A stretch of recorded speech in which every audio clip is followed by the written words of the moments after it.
May 19th, 1899, Volume 2. Humility is the safeguard of the celestial favors. This morning I felt a fear within me that it might not be Jesus, but the devil who wanted to deceive me. Jesus came, and seeing me with this fear, he said to me, "Humility is the safeguard of the celestial favors." Humility clothes the soul with such safety that the tricks of the devil cannot penetrate into her. Humility places all celestial graces in safety, so much so that when I see humility, I let flow abundantly all kinds of celestial favors.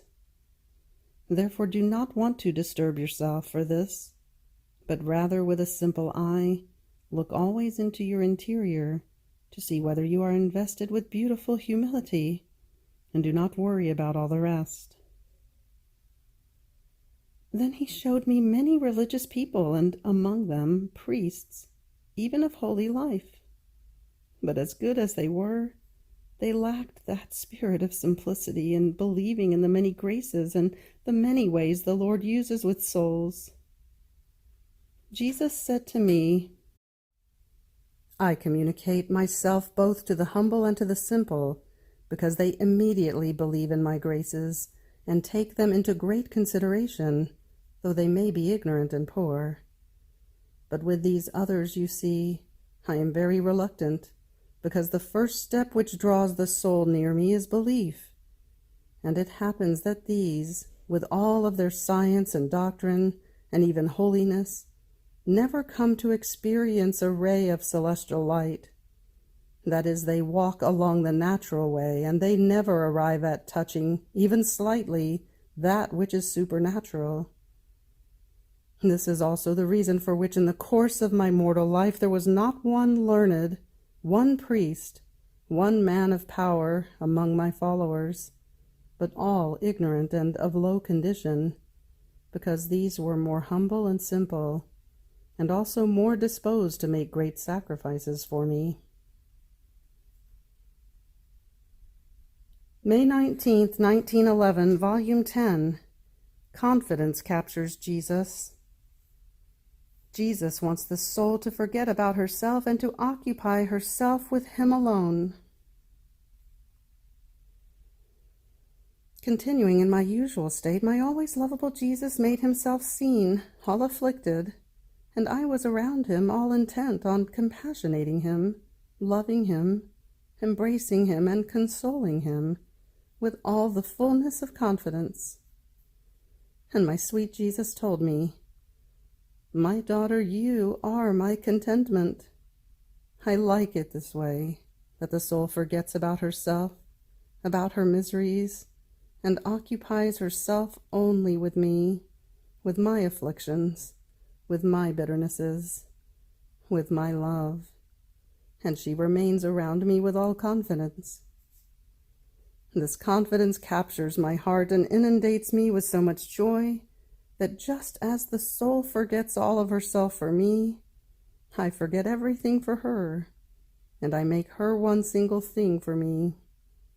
And I reach the point of not only giving her, but of letting her take everything she wants.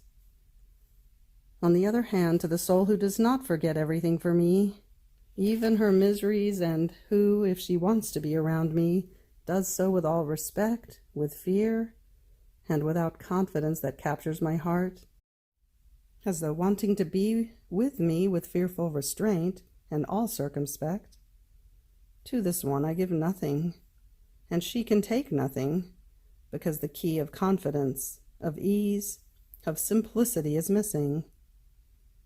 These are all necessary things in order for me to give, and for her to receive. And so she comes with miseries, and with miseries she remains. May 19th, 1922, Volume 14. In heaven, the divine will produces beatitude, while on earth it is operative, and multiplies its life and its goods in the act of the creature.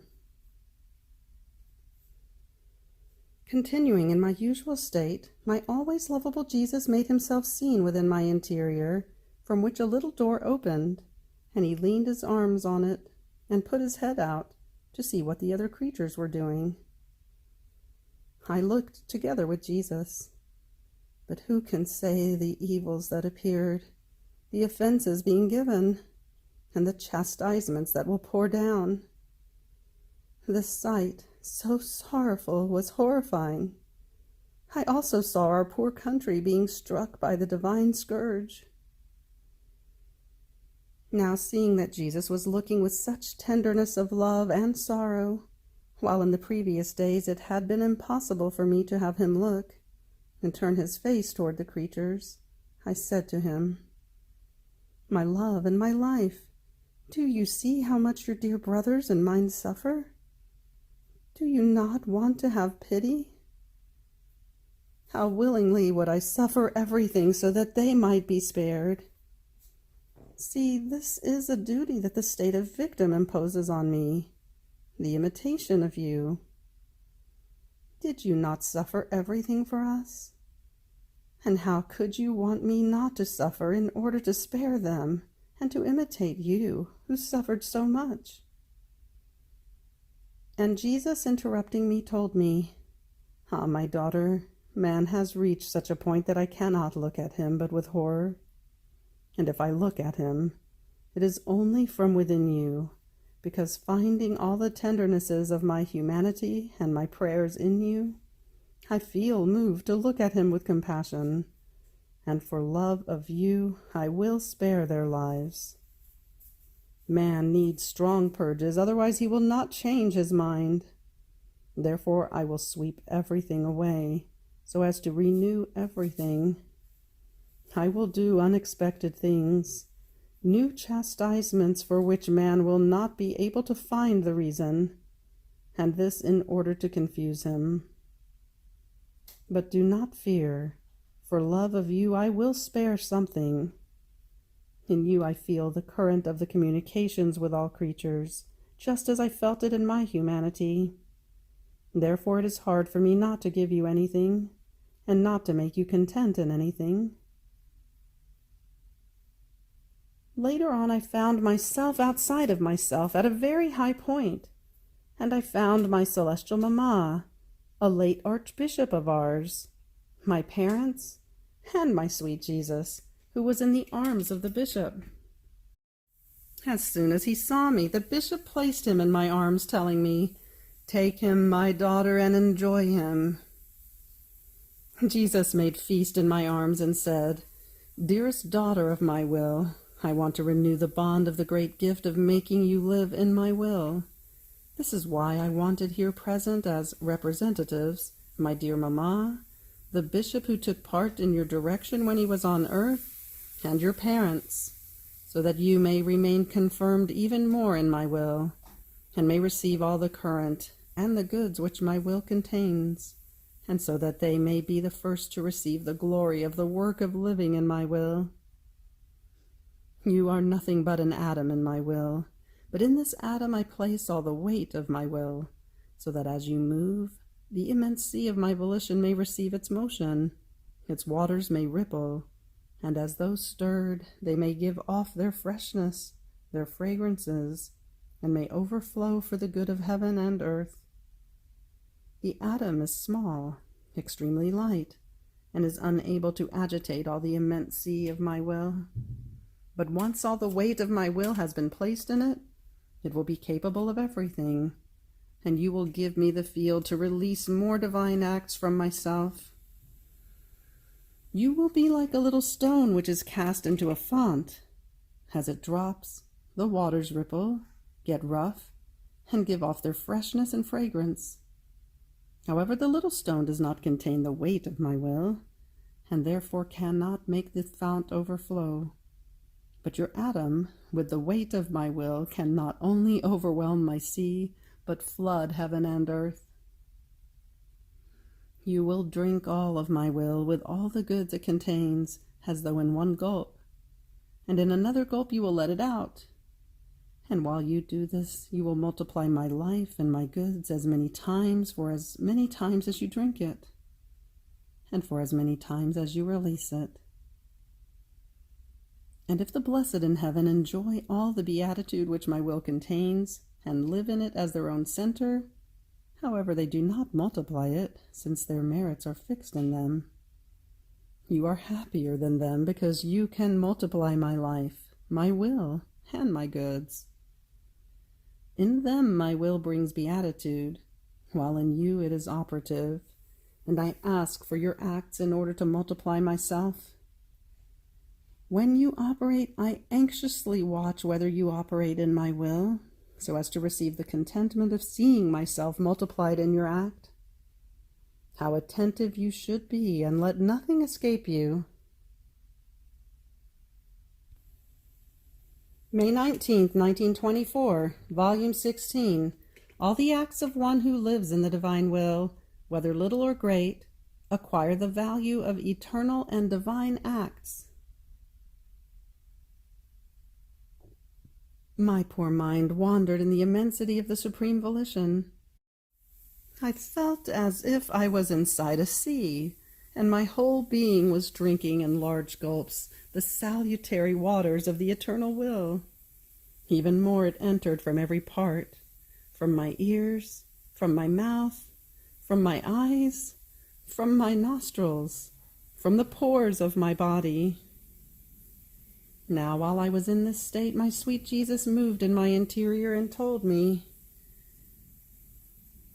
"My daughter, my will is eternal, and only for one who lives in it, embracing eternity.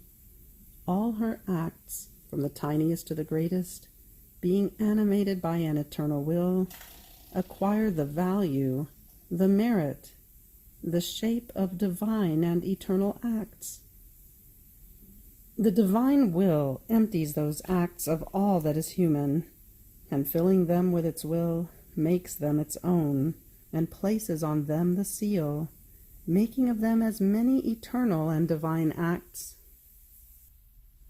On hearing this, surprised, I said, "How is it possible, O my highest good, that by only living in your will the creature can receive this great good, that her acts become eternal and divine?"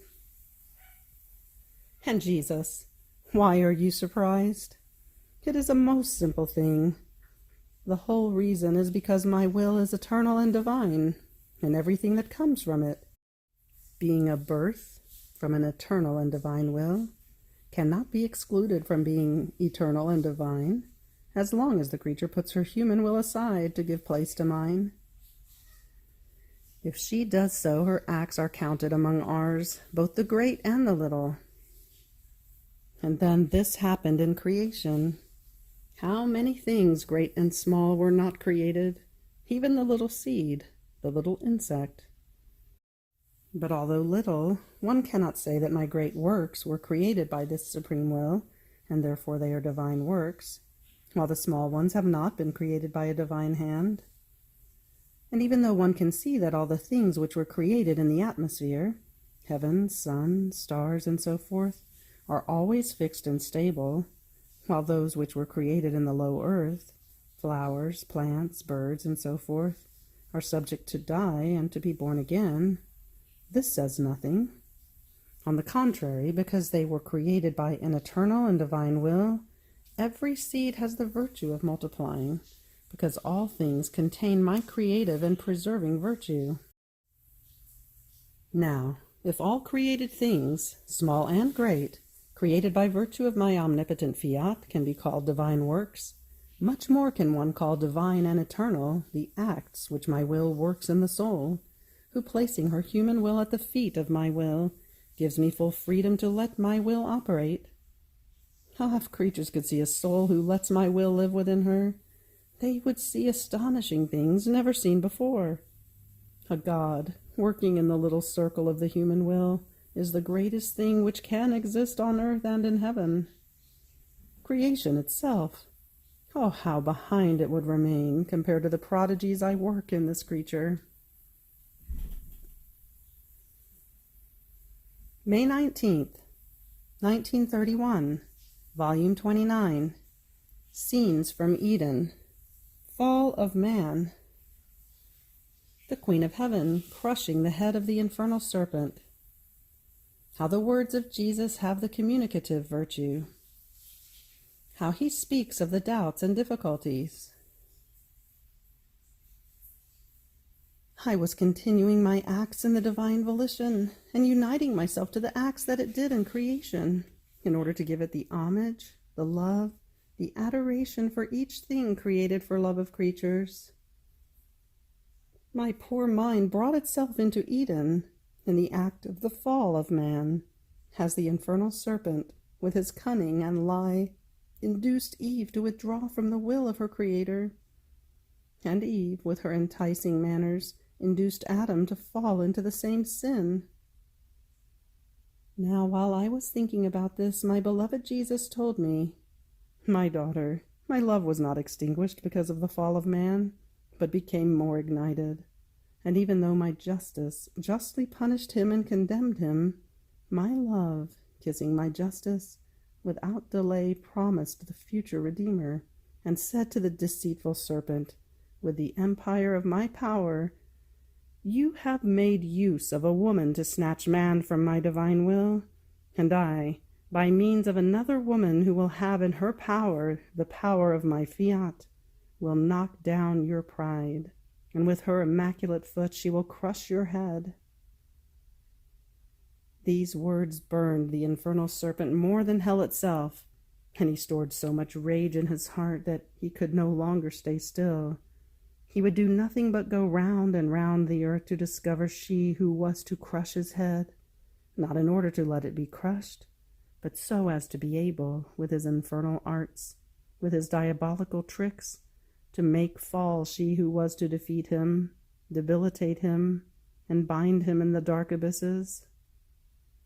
So for 4,000 years he kept always wandering, and when he would see women who were more virtuous and good, he would arm his battle.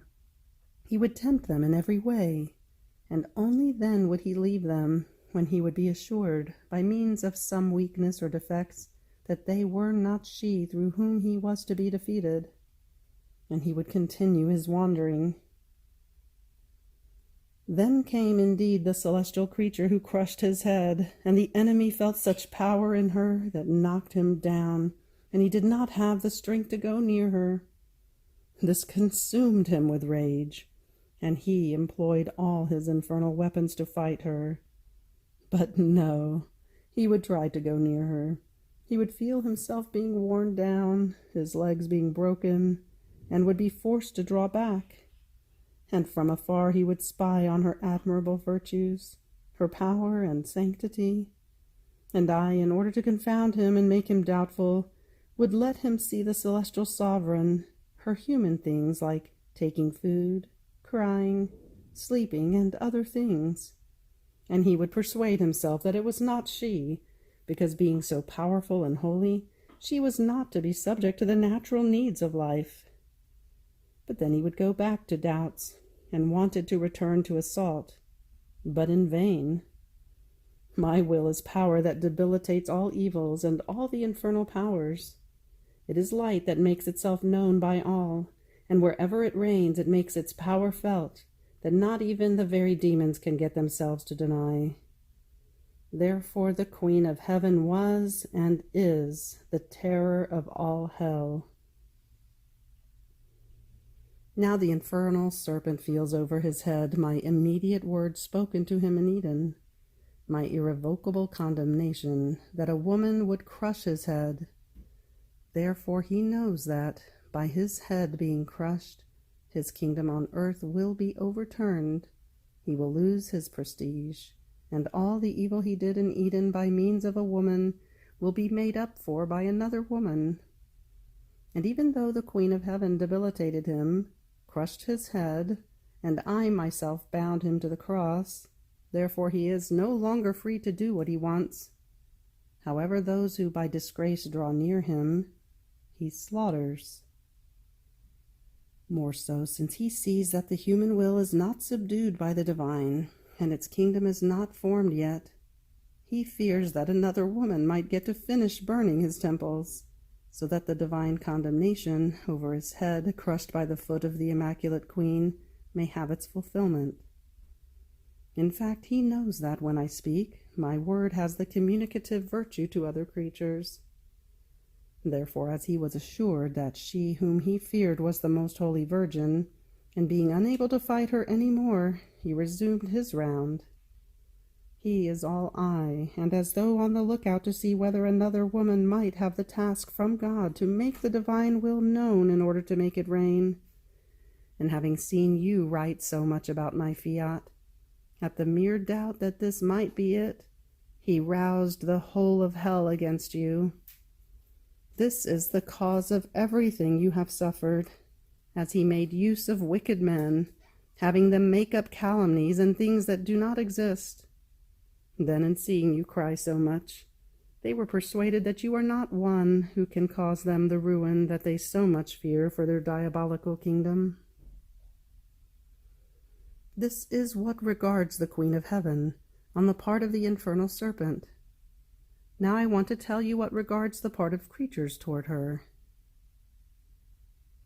My daughter, the celestial creature, was poor.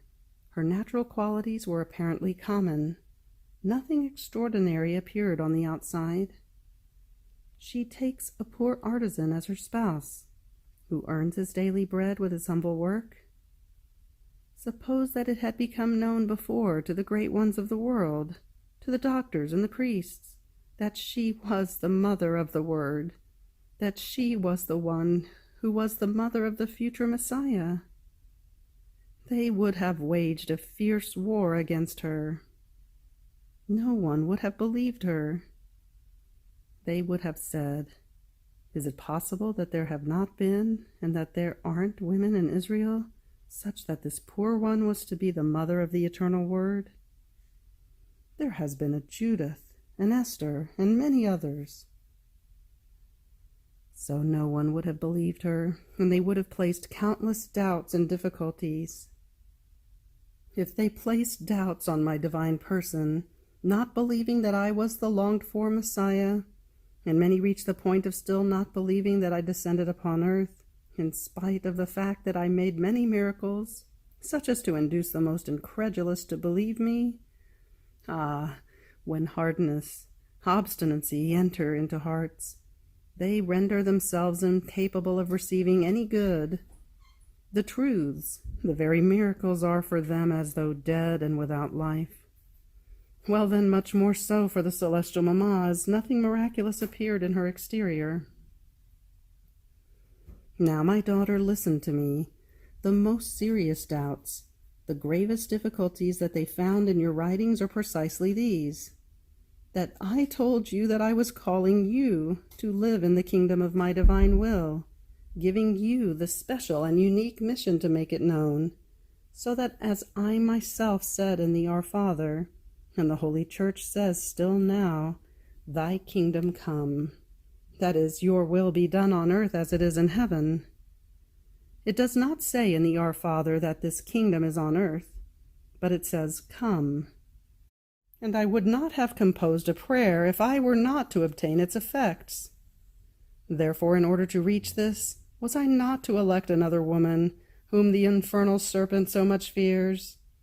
And as he, by means of the first woman, ruined mankind for me, I, to confound him, make use of another woman to make up for the ruin he caused, and make the good that he tried to destroy arise for all. Hear then the necessity of the preparations, of the graces, of my visits and communications. This sounded bad to those who have read, therefore doubts and difficulties, that it cannot be possible that among so many other great saints no one has lived in the kingdom of my will. So it is she, the sovereign queen alone, that is preferred to all. And when they have read that I was placing you near the sovereign queen, so that she, having lived in the kingdom of my divine fiat, you might imitate her, wanting to make of you a copy that resembles her, and I placed you in her hands that she might guide you, assist you, protect you, so that you might imitate her in everything. This seemed so absurd to them, and sinisterly misinterpreting the sense, They spoke as if I had told you that you were as though another queen. How much nonsense! I did not say that you are like the celestial queen, but that I want you similar to her, just as I have said to many other souls dear to me that I wanted them similar to me. But with this they would not become God like me. And then, since the celestial lady is the true queen of the kingdom of my will, it is her task to help and teach the fortunate creatures who want to enter to live in it. By this they show as if I did not have the power to elect whom I want, and when I want. But after all, time will say everything, and just as they cannot deny that the Virgin of Nazareth is my mamma, so will they not be able to deny that I have elected you for the sole purpose of making my will known, and that through you I will obtain that the "Thy kingdom come" may have its fulfillment.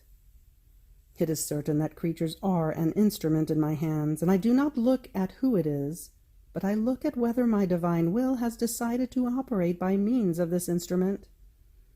And this is enough for me to fulfill my highest designs, and of the doubts and difficulties of creatures I make use, in due time, to confound them and humiliate them. But I do not stop, and I move forward in the work that I want to do by means of the creature. Therefore you too follow me and do not draw back. Besides, it shows from their way of thinking that they have calculated only your person, but have not calculated what my divine will can do, and what it knows how to do. And when it decides to operate in one creature in order to fulfill its greatest designs in the midst of the human generations, it lets no one dictate to it the law, neither who it must be, nor the time, nor the way, nor the place, but it acts in an absolute way. Nor does it pay heed to certain limited minds who are unable to elevate themselves in the divine and supernatural order, or to bow their forehead to the incomprehensible works of their Creator. And while they want to reason with their own human reason, they lose the divine reason and remain confounded and incredulous. May 19th, 1938, Volume 36. How the Divine Will is the paralysis of all the evils, while the human will paralyzes good. How to love and possess. How God is formed in the creature and the creature in God. Fears about the writings. I was always in the ocean of the divine volition, which, as if wanting to put me on guard and warn me not to let in my poor restless human will, left me all concerned. My sweet Jesus, visiting my little soul, told me, "My blessed daughter, courage, do not be afraid. The virtue, the power of my will is such that upon entering into it, all the evils, passions, missteps, and works remain paralyzed. The human will is defeated to the point of dying, without really dying.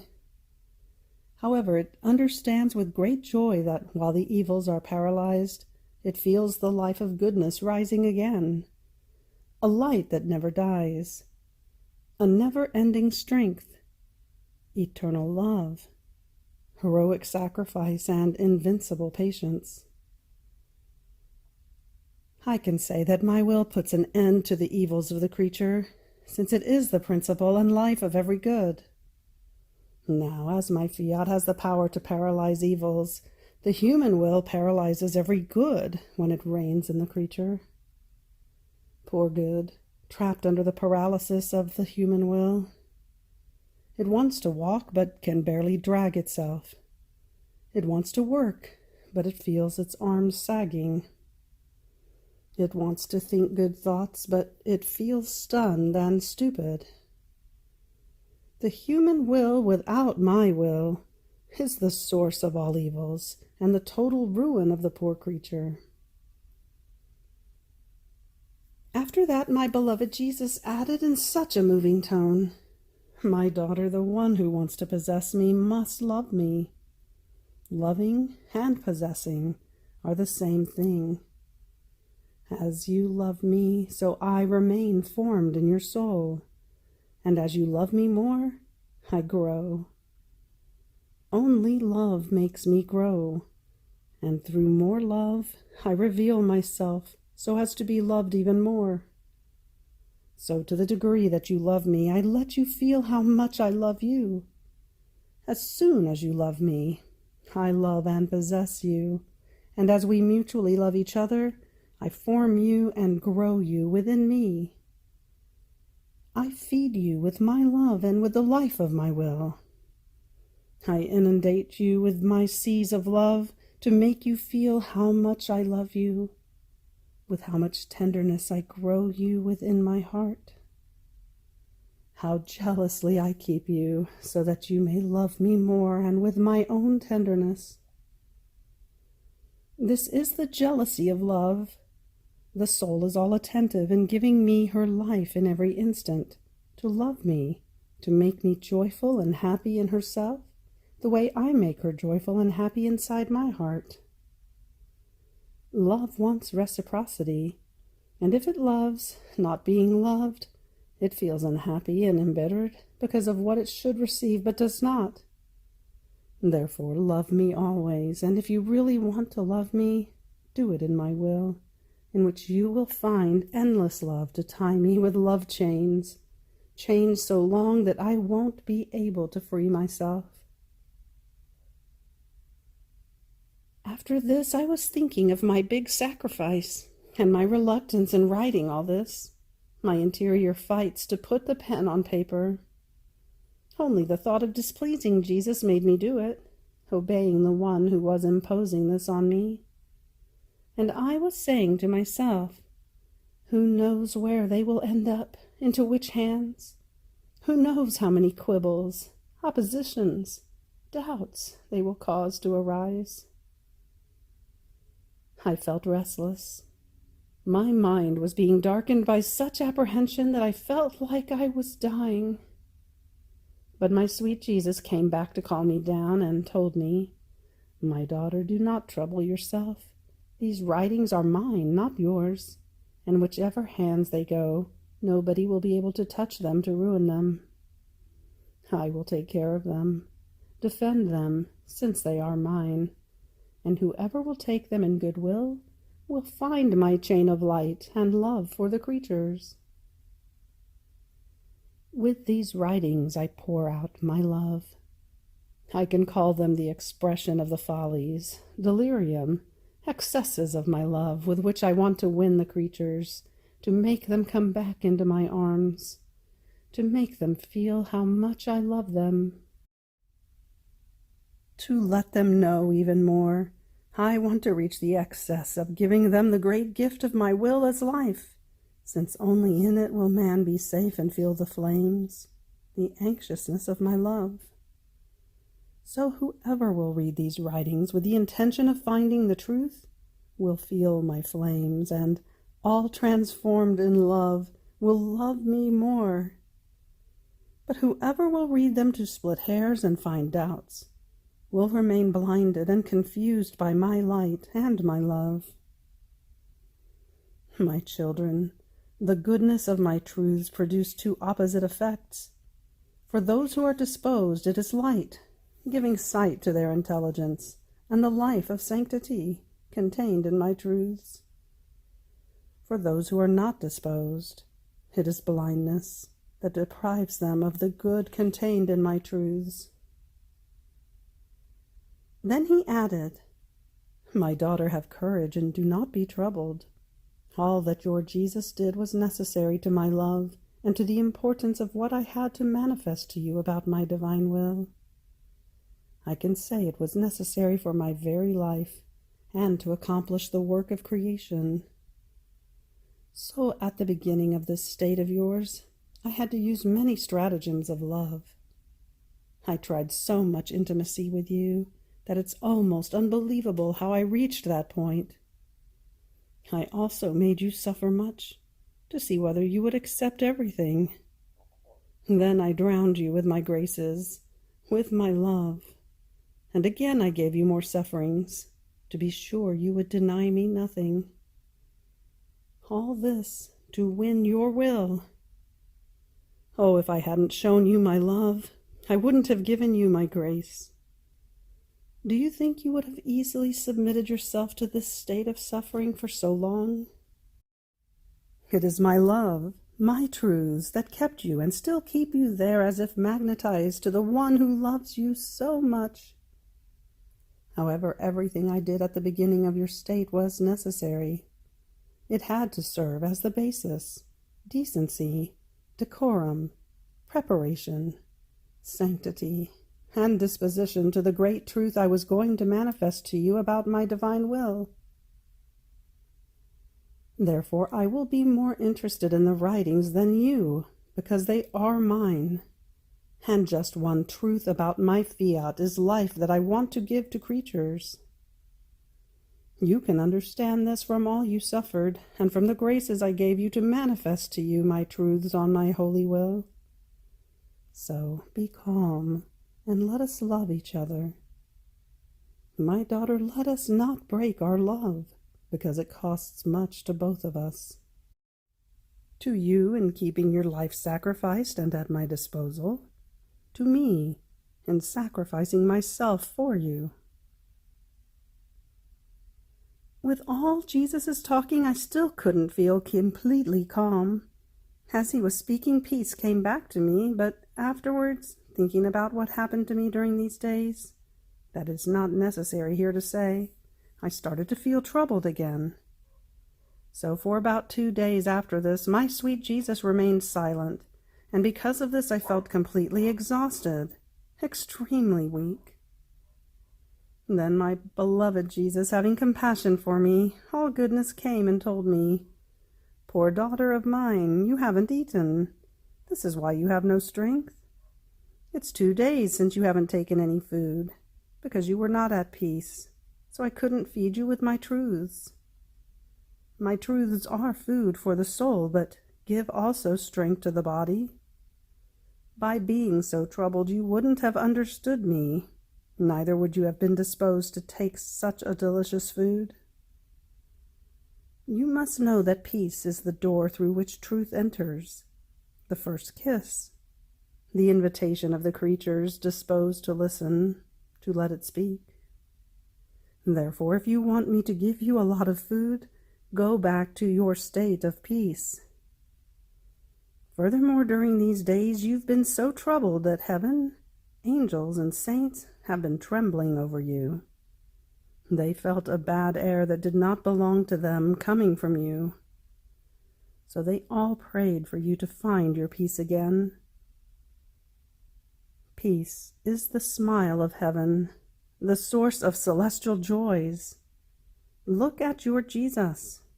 I am never troubled over any offense they can give me. I can say that my throne is peace. So I want you wholly peaceful, my daughter, because in this mode, too, we have to adapt ourselves and to look alike. Peaceful me, peaceful you.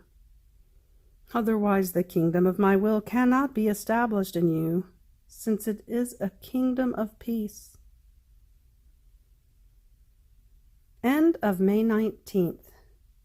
Fiat.